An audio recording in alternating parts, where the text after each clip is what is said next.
Here we are in the shop. This is where I do all my forging, knife making, metalwork, fabrication, everything I do on the side to get more money to buy more trains. So luckily, I have this amazing 2x72 belt grinder that is used for knife making, but it's gonna eat through these Weaver wheels like nothing.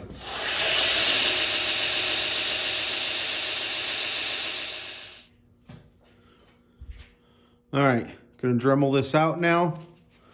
Once again, more knife making tools, but they come in handy. Got these off Amazon. They're a hard rubber.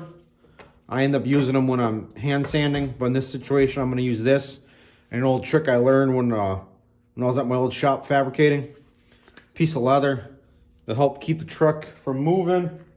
Once again, you could clamp this any other way. It's not that big. You can even just hold it. But I got the equipment, might as well use it. It's got a ball tip on it, nothing crazy.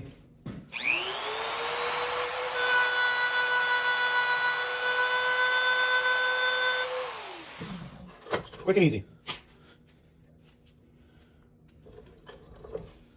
Only reason I got the gloves on is out of habit. Whenever I'm doing, once again, knife work and dremeling anything, the little slivers are a pain. So got the chains started. I ended up using these holes for the first tie down. And the plan is I'll go under the first axle,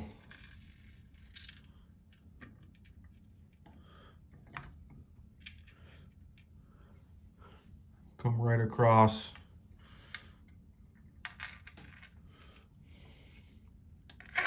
get that through, and I'll end up tying it right down on the side.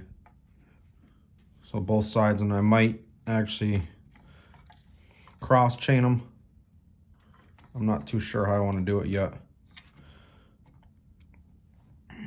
So we'll see what I like now that I'm looking at this.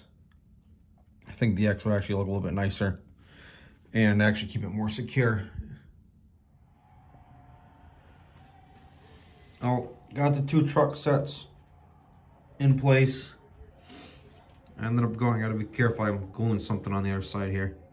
I ended up going for the X with the chains. I just think it looks nicer. Like I said, I went underneath one of the axles on each end. Now I'm kind of wishing I didn't go to these holes and I actually came out to here. But if that was the case, I would have had to shift all this back a little bit to make it, it would have been a straight 90 out, and I don't really think you would chain them down that way. And then I went in, didn't weather them, but I put in a wheel chock here. Get my hand out of the way. And a wheel chock there. There we go. I might end up adding another one right here and here, but I'm not too sure yet.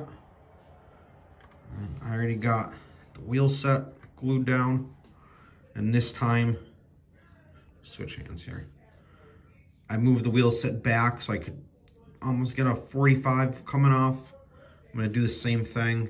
This chain's gonna come over to this side, and then this chain's gonna come to this back corner as well. X pattern, keep it looking the same.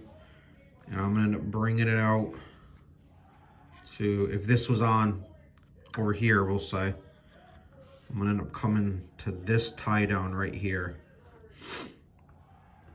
And when I put the wheels on, I put them on the same way they go on wheel trucks, where you can kind of see how they're, on that bottom row at least, how they're alternating sides. So it gets them a little bit tighter. And at this point it really doesn't matter, I only have 4 wheels on it.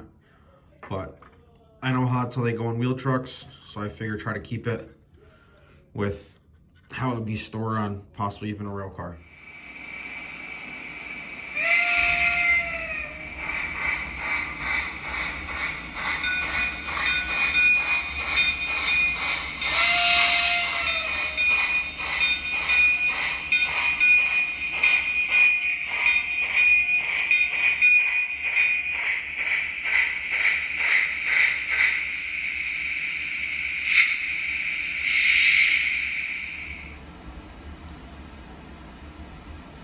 But here's the finished product.